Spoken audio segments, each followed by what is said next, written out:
Right. Now joining us on the phones, the former Secretary, U.S. Energy Secretary, and a title that I think he enjoys even more, the former governor of our great state, Governor Rick Perry. Governor, good morning. How are you today? How are you? Excellent. Thank you very much. We got a beautiful day going down here in Fayette County, Texas, so things are moving along. Thank you very much. I appreciate you, brother. Absolutely. Well, it's been a long time since we visited with you, and it's always a pleasure.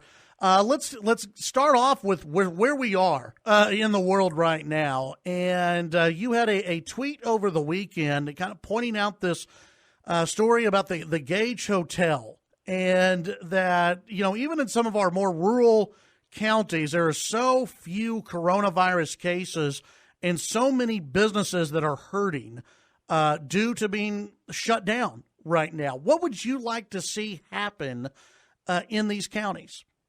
Yeah, in the case of Brewster County, which I'm pretty sure is the largest county in the state of Texas, it's larger than some states. They don't have a coronavirus case, and it makes abundant sense to me that common sense would take the day here and not be driven by what somebody in another state's doing, what somebody 1,500 miles away would say, but take a look on the ground. And I'm talking specifically about Brewster County. I don't think anybody would make the statement that there needs to be a blanket policy that covers the entirety of the state of Texas, but use some common sense and to let science be your guide. And the fact is that, as a matter of fact, I want to divert here just a second. There's a great video, two young doctors out of Kern County, California. This is down around Bakersfield. And they talk about, and I highly recommend that folks go find this and pull it up. It takes an hour, but it's some very, very enlightening conversation. Two emergency room physicians, they're talking about what they're seeing day to day. They're seeing patients every day. And they're basically saying, look, we need to open these economies back up. And hopefully that type of mentality, listening to people on the ground, letting science be the guide here, not somebody's theory, because let's face it, Chad, they missed this at the first of it. The projections of how many people were going to get this, how many people were going to die, vastly overestimated.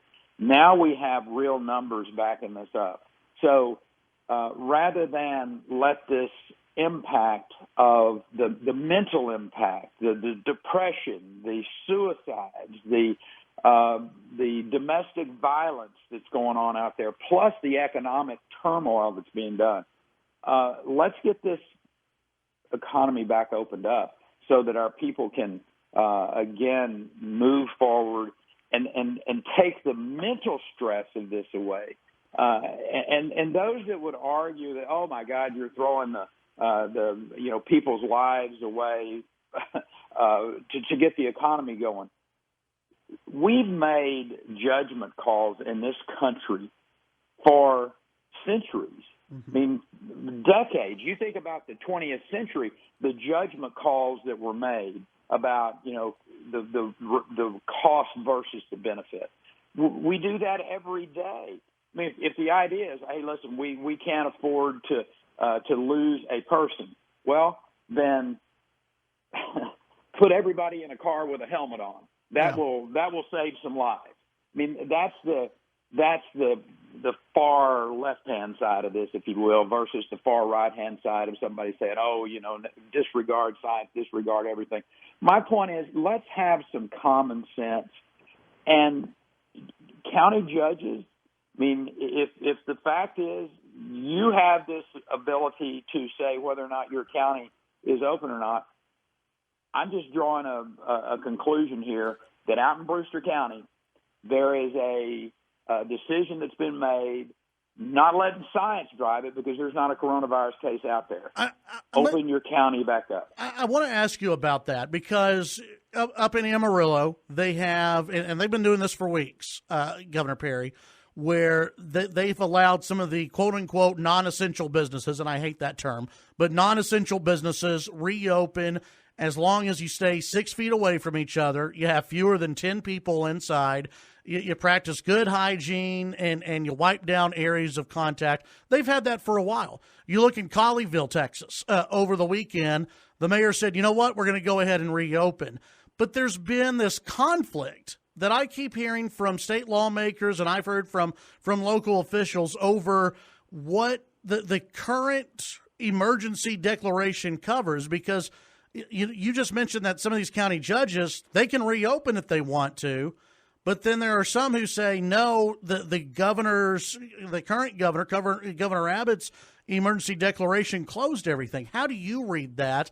And do local officials have an ultimate say over hotels, over restaurants, over, walk-in retail, small mom and pop stores? Yeah.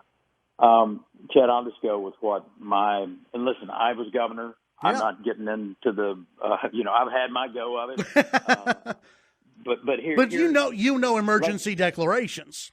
Let's take an emergency evacuation. We never went in as the governor of the state of Texas and said, you will evacuate your county. And knowing that there would be millions of people, and I'm serious about that number, of people impacted and hundreds of thousands of people potentially dead if they didn't evacuate in a timely way. I'm talking about Harris County. I'm talking back mid-2000s when some of the major hurricanes were coming into that area. The county judges had to make that decision. It wasn't the governor. It's my understanding. Now, if the attorney general wants to stand up today and say, no, that's not correct, Perry, you had it wrong, I'll be more than happy to say, sorry, I misunderstood the statutes back in those days. But it's my understanding a governor cannot make a county evacuate. The county judge has to do that. I don't see the difference between that and a decision today on an emergency declaration. But, here's the point.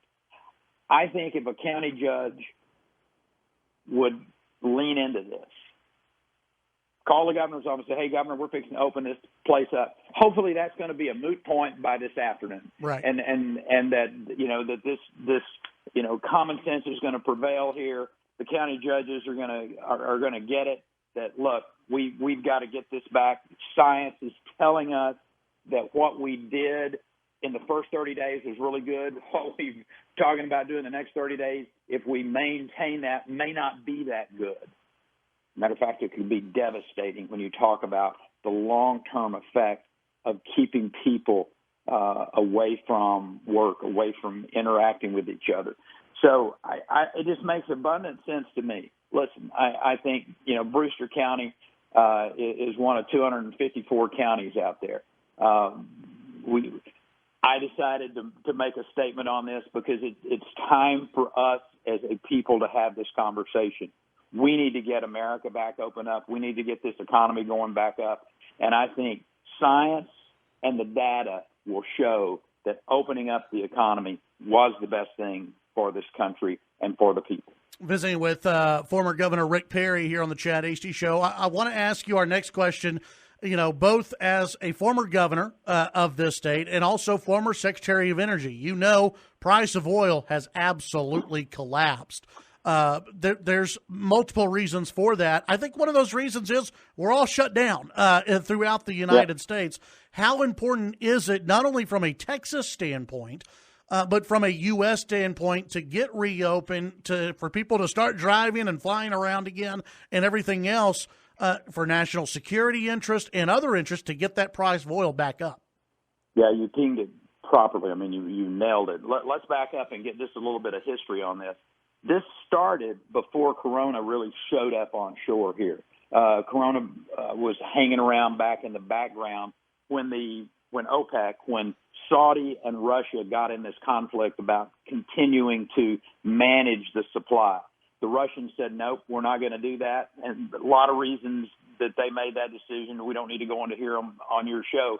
But there was a clear conflict between those two major oil-producing countries.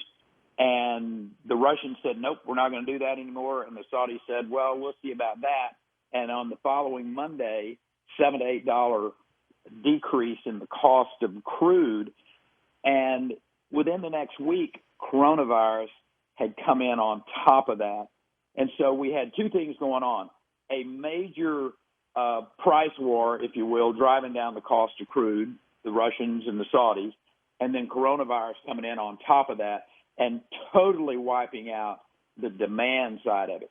So where we find ourselves today is that the United States, the largest oil and gas producing country in the world now, is caught in this terrible conflict, both with the Russians and the Saudis in a price war, if you will, and then the exacerbating side of coronavirus coming in and shutting down travel, shutting down the gasoline prices. I mean, a month ago you had a 90% decrease in the amount of aviation fuel that was being used.